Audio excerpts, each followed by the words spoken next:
आज हम class 10 mathematics 4 KP के बोर्ड के लिए यूनिट नंबर 12 का थ्योरम 12.4 प्रूव करते हैं। ये बहुत ही इजी थ्योरम है और इम्पोर्टेंट भी है।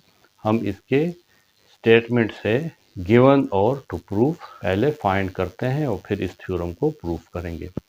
थ्योरम की स्टेटमेंट है कि the opposite angles of any quadrilateral, quadrilateral के opposite angle inscribe in a circle, अगर वो क्वाड्रिलेटरल सर्कल के अंदर है, इंस्क्राइब है, इनसाइड द सर्कल है, आर सप्लीमेंट्री, तो अपोजिट एंगल्स हमारे पास सप्लीमेंट्री होंगे, यानी उनका सम 180 होगा।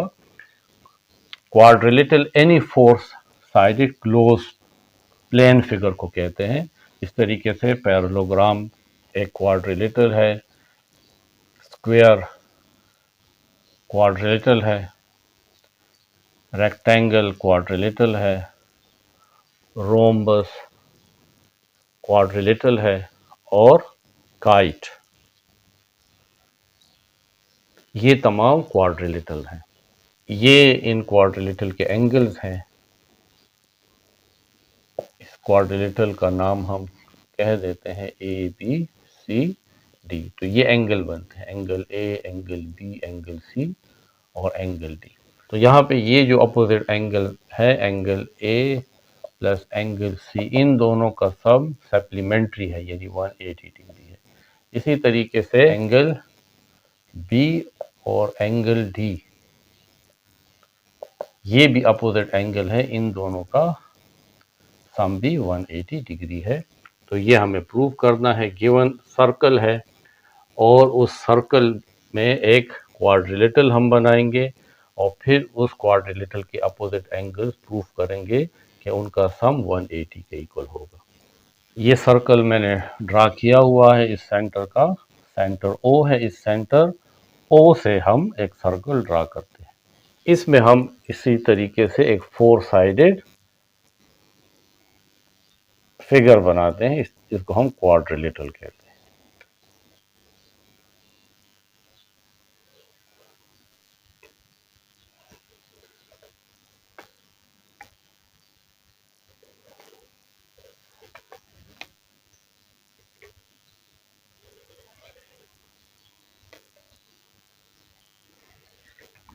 इस क्वाड्रिलेटरल को हम नाम दे देते हैं ABCD, यानी ये angle ABCD,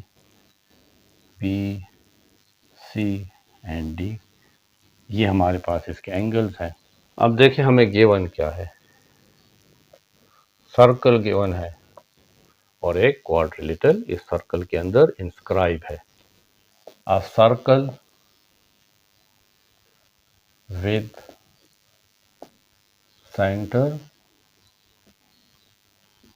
O and ABCD is a quadrilateral.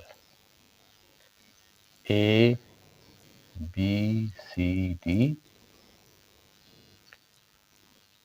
is a quadrilateral.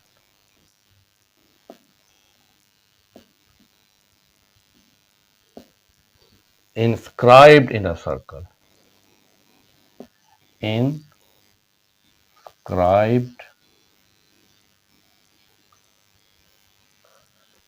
in a circle. To prove, prove ये करना है कि अपोजिट एंगल्स का सम 180 होगा, यानी सप्लीमेंट्री होगा। तो इस एंगल A को मैं इस तरह भी कह सकता हूं, एंगल BAD। जिस एंगल को शो करना होता है उसको हम बीच में रखते हैं। और दूसरा एंगल है एंगल, ये एंगल अगर मैं शो करूंगा तो लिखूंगा BCD। Measurement of angle BCD plus measurement angle BAD, इसका सम भी 180 होगा।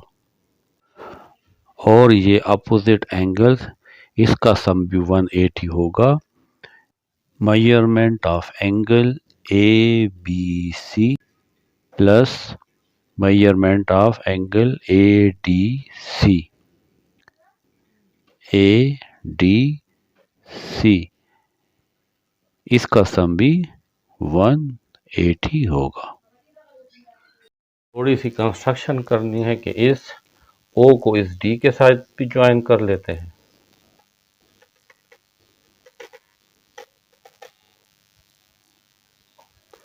और इस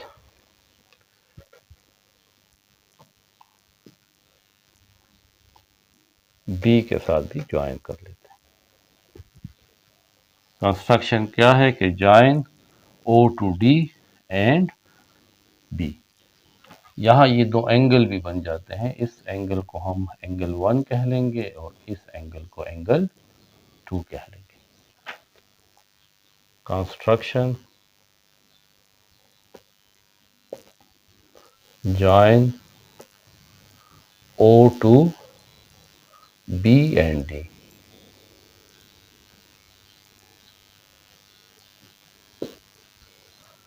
अब आगे प्रूफ करने से पहले एक थ्योरम है 12.1 जिसमें हमें ये कहा गया है कि अगर ये हमारे पास एक सर्कल है, सर्कल का ये सेंटर O है और ये इस सेंटर से हम इस सर्कल के ऊपर एक आर्क ड्रा करते हैं। इस सेंटर से हम इस सर्कल पे इस तरह एक आर्क ड्रा करते हैं।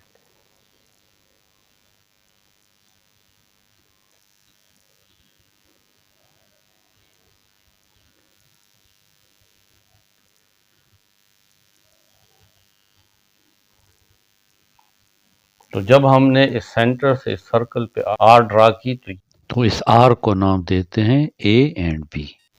तो ये हमारे पास एंगल बन जाता है। अगर आप इसको देखें तो angle A O B, angle A O B, ये हमारे पास एक एंगल बन जाता है। ये जो एंगल हमने इस सेंटर ऑफ द सर्कल से ड्रा किया है, जो इस असल में इस आर्क ने ड्रा किया है, ये एंगल ट्वाइस होगा।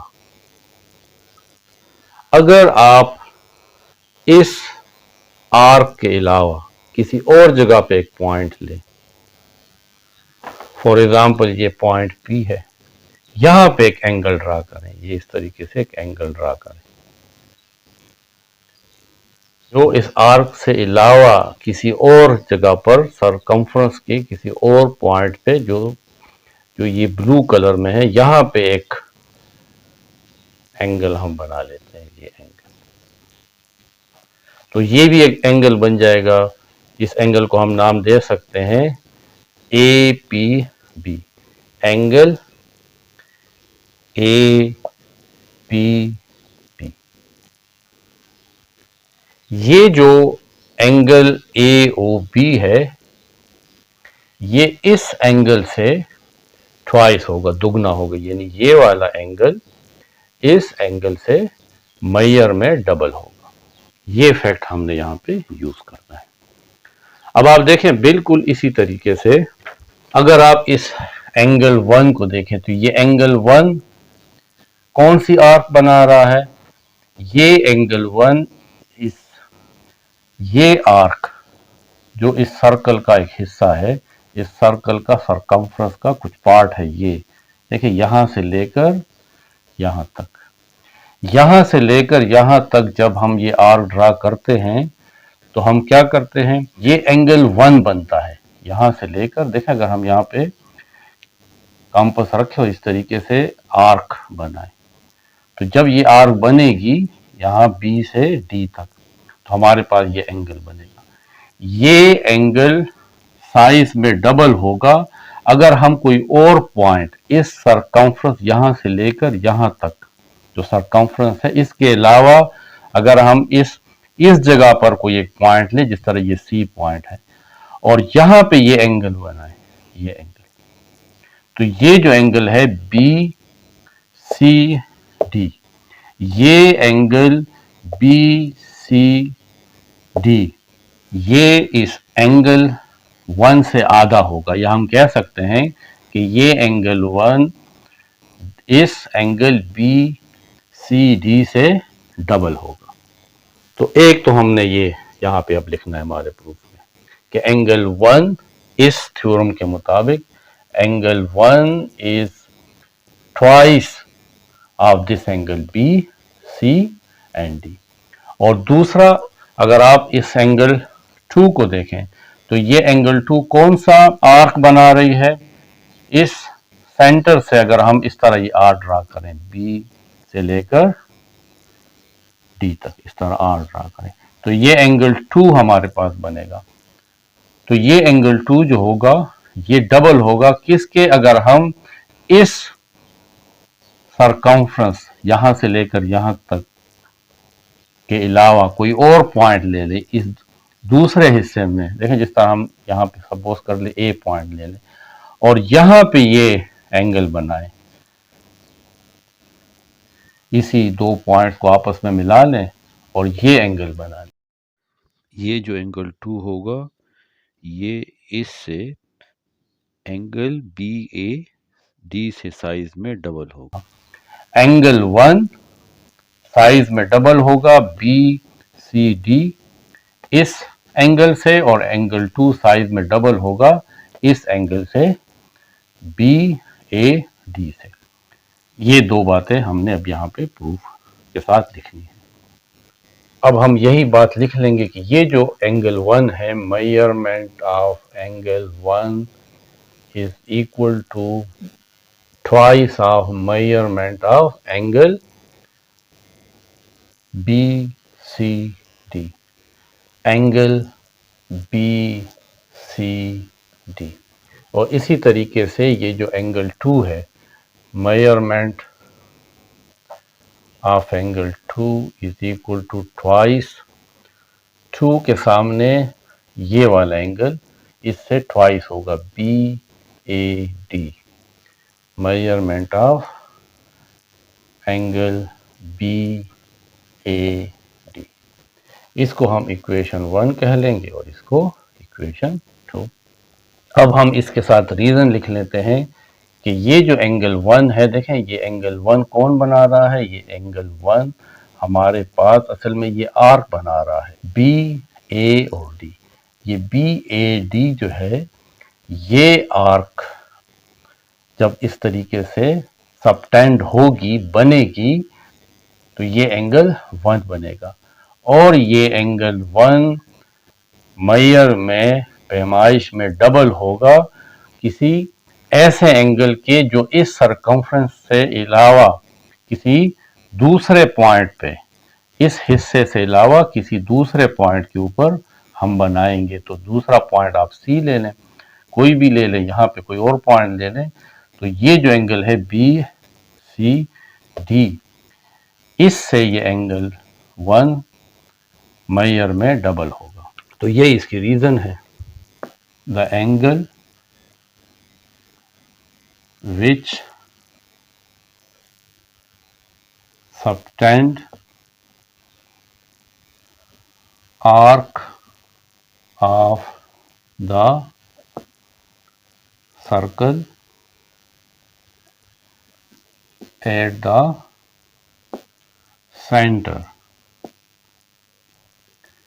ये आर्क जो एंगल बना रही है ये साइज में डबल होगा,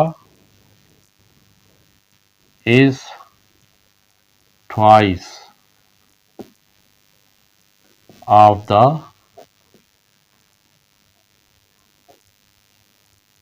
angle which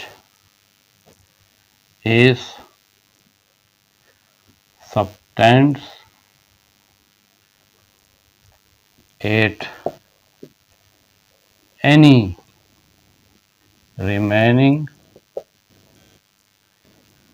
part of the circumference। इसी तरीके से ये एंगल 2 जो है, एंगल 2 जब हम ये आर्क बनाएंगे बी सी डी, इस तरीके से जब आर बनाएंगे तो ये एंगल 2 बनेगा। ये एंगल 2 साइज में ट्वाइस होगा अगर हम कोई और पॉइंट ले, इस पार्ट के अलावा यहाँ पे कोई पॉइंट ले, जिस तरह ये पॉइंट है, और इस पॉइंट के साथ अगर हम इस तरह कोई एंगल बना लें, जाहिर है कि एंगल जब आप बनाएंगे तो वो यहाँ पे बी को भी टच करेगा और ये साइड पे डी को भी टच करेगा। तो ये जो एंगल बन रहा है ये बी ए टी, इससे ये एंगल 2 जो इस आर्क ने इस सेंटर के साथ बनाया है ये साइज में ट्वाइस होगा। तो ये हमने लिखा हुआ है कि angle 2 is greater than twice of measurement of angle B A D. Angle 2 size में इस बी ए डी से डबल होगा, यानी अगर ये 60 है तो ये 30 होगा, ये इससे डबल होगा। और यही रीज़न आपने दोबारा यहाँ पे लिखनी है, मैं दोबारा नहीं लिखूंगा, जगह कम है, इस वजह से आपने खुद यहाँ पे लिख लेनी है। अब हम इन दोनों इक्वेशन को ऐड करते हैं। एडिंग 1 and 2, तो measurement of angle 1 plus measurement of angle 2, यानी लेफ्ट साइड को लेफ्ट साइड के साथ ऐड कर लेंगे और राइट साइड को राइट के साथ। 2 measurement of angle B C D plus 2 measurement of angle B A D. आप इसको इक्वेशन 3 कह लें। But measurement of angle 1 plus measurement of angle 2 ये 360 के इक्वल है। क्यों? क्योंकि यहाँ पे देखें पूरा सरकमफ्रेंस जो है, यहाँ बी से अगर आप स्टार्ट हो जाए, बी से आप यहाँ पे एक सर्कल बना रहे हैं और वापस यहाँ पे बी पे आ जाते हैं, तो ये जो सेंटर के साथ एंगल बनता है ये 360 होता है।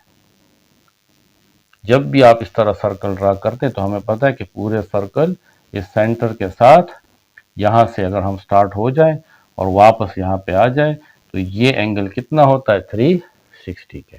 और 360 को हम कह सकते हैं कि ये जो सेंटर के साथ ये सरकमफ्रेंस एंगल सबटेंड करता है, ये 4 राइट एंगल्स हैं, यानी एक राइट एंगल 90 है और उसको 4 से मल्टीप्लाई करें तो इससे 360 आता है। तो इस वजह से हम इसके साथ रीज़न लिखेंगे कि एंगल 1 प्लस एंगल 2, ये एंगल 1 प्लस एंगल 2 देखें पूरा सरकमफ्रेंस बनाता है, यहाँ से लेकर यहाँ तक जब ये सर्कल ड्रा होगा तो सेंटर पे जो एंगल बनेगा ये 360 के इक्वल होगा। और 360 देखें ये 1 और ये 2, तो ये कंप्लीट 360 हो जाएगा। तो इसके साथ यही रीजन हम लिखेंगे, सरकमफ्रेंस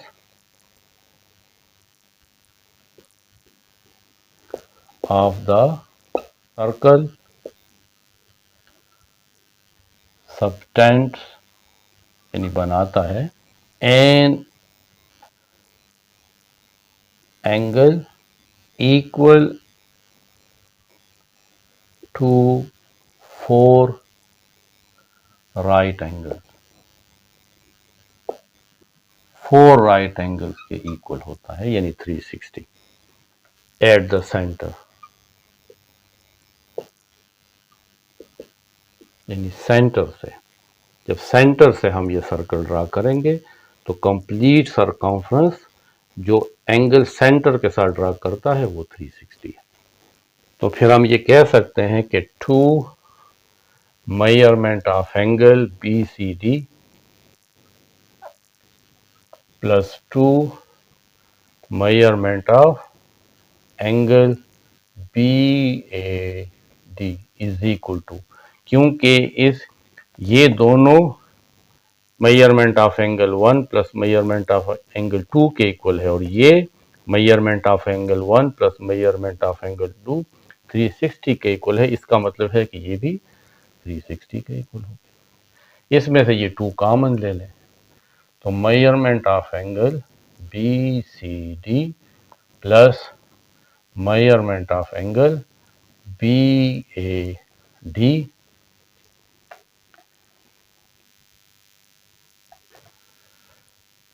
इज इक्वल टू 360। दोनों साइड को 2 पे डिवाइड कर दें, डिवाइडेड बाय 2, डिवाइड बाय 2।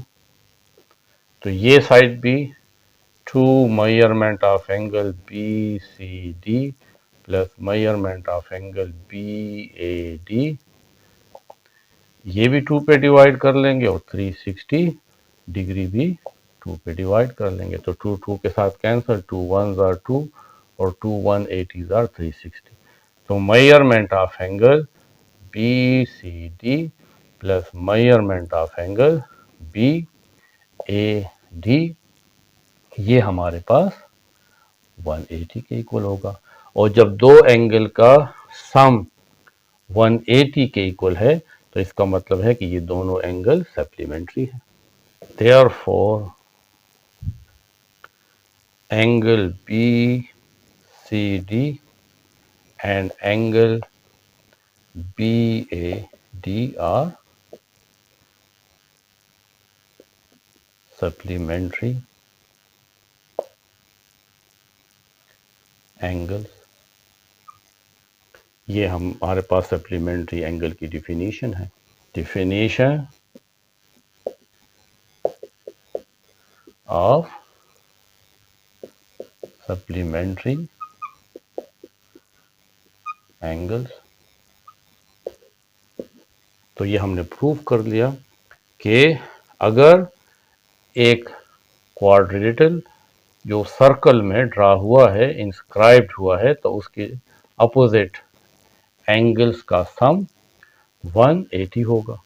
ये भी प्रूफ कर सकते हैं कि ये एंगल और ये एंगल, इन दोनों का सम भी 180 होता है। सिर्फ हमें कंस्ट्रक्शन चेंज करनी पड़ेगी और यहाँ पे इस तरह ये O को C के साथ और O को A के साथ ज्वाइन करके फिर इसको हम एंगल 1 कह लेंगे और इसको एंगल 2, और फिर यही तमाम प्रोसेस हम अगर करें तो फिर हम ये भी प्रूफ कर सकते हैं, लेकिन उसको प्रूफ करने की ज़रूरत नहीं है। अब हम लिख लेंगे कि सिमिलरली एंगल ABC, यानी ये वाला एंगल ABC और ADC and angle ADC are also supplementary.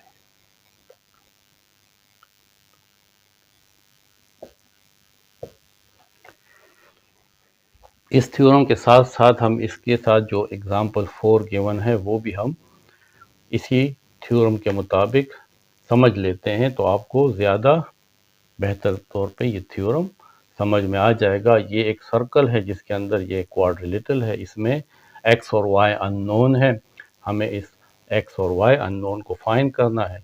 तो अभी हमने थ्योरम पढ़ा है कि अगर कोई क्वाड्रिलेटरल किसी सर्कल के अंदर इंस्क्राइब हो तो इसके अपोजिट एंगल्स का सम 180 होगा, यानी सप्लीमेंट्री होगा। तो यहाँ पे x और 85 ये अपोजिट एंगल है, इन दोनों का सम 180 होगा। इसी तरीके से y और 110 ये अपोजिट एंगल है, इन दोनों का सम भी 180 डिग्री होगा। तो x की वैल्यू क्या होगी, 180 minus 85, x is equal to, इससे आ जाएगा 95 डिग्री।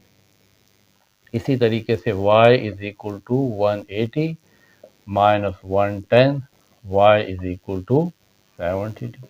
तो इस तरीके से हमें ये दो अननोन फाइंड हो गए, यानी y 70 और x 95। तो ये हमारा थ्योरम 12.4 था और साथ साथ एग्जाम्पल नंबर 4 भी थी।